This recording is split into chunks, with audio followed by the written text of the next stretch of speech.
ورحمة الله وبركاته اخواتي. اليوم ان شاء الله نقدم لكم هاد الميني كيك اللي كيجيو لذاذ بزاف وسهلين واقتصاديين وكيجيو معلكين ورائعين. الا بغيتو تشوفوا طريقة تحضير هاد الكيك شاهدوا الفيديو الاخير، وما تنسوناش من صالح دعائكم، وندوزو نشوفوا الطريقة والمقادير على بركة الله.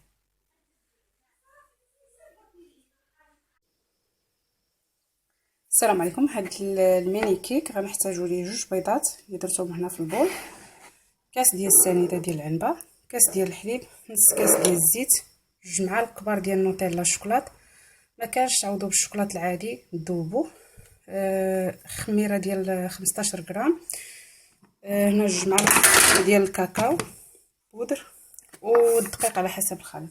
كالعاده حتى هو غادي نخدموا البيض مع السنيده مزيان وغنضيفوا الباقي. هنا غنضيف الزيت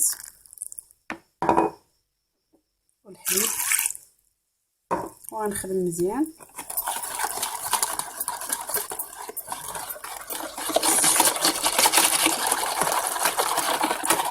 من بعد غنضيف النوتيلا،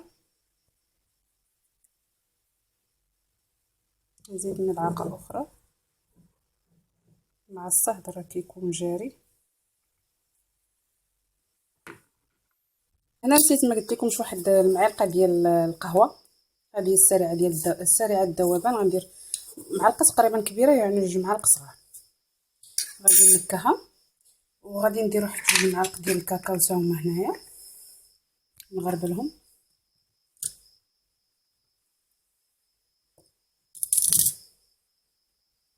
صافي 2 معالق.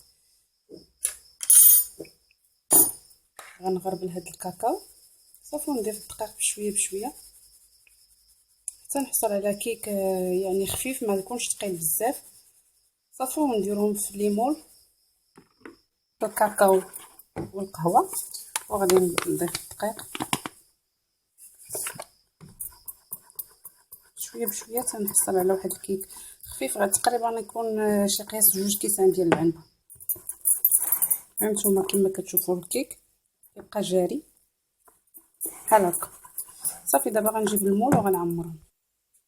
خديت لي مول ديالي هادو ديال المول العجيب هذا الصغيور اللي كيكون هكا، دهنته بالزبده والدقيق، وغادي نجيب الخليط ديال الكيك ديالي وغنعمر بهم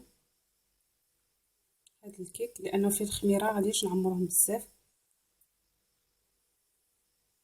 صافي غنعمرهم كاملين ندخلهم الفران حتى يطيبوا ونتلاقاو باش نصاوبوا الصلصه ديالي. مقادير ديال الصوص هانتوما في كاسرونه درت هنا 2 معالق كبار ديال الكاكاو، 3 معالق كبار ديال السنيده، معلقه كبيره ديال النشا، وعندي واحد الحك ديال دانيت شوكولا. حتى نديرهم فوق النار ويختاروا عاد غادي ندير ليه عاد ندير ليه دانيت. وعندي واحد الكاس ديال الحليب كبير يعني وزن رابع. غادي نخلط هادشي ونوضعو فوق النار حتى يتقاد. من بعد ملي غادي نطفي العافيه غادي نزيد عليه داك دانيت، وهذه هي باش غادي نعمر هذيك الحفره ديال لي كيك اللي عندي. هنا البنات للامانه راه هاد الكريمه اللي درت فوق البوطه فصراحه مشيت دهيت عليها ولقيتها كورات لي حبات لي، فباش ما نرميهاش ما نضيعهاش درتها في بول وزدت عليها هذاك اليوغورت وزدت معاها معلقه ديال الشوكولاط ديال نوتيلا وطربتها فما صافي ما بقاتليش محبه. يعني هي خصك تبقاي حداها تحركي وانتي حداها. فملي درت لها الطراب الكهربائي وخفقتها مزيان فرجات لي بحال هذا الشكل. هذه من باب الامانه باش الا نتوما وقع لكم بحالي بعدا تعتقوا الموقف باش ما تلوحوش، لان راه تضيع كميه كثيره من الكاكاو والنشا والحليب. فباش ما تضيع عليكمش هذا هو لاستيس اللي درت ليها.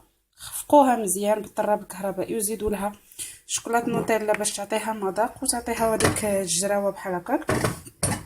ودابا خرجوا لي هاد لي ميني كيك ديالي غادي نعمرهم بهذا الصوص وغادي نشوفوا الشكل النهائي ديالهم ان شاء الله.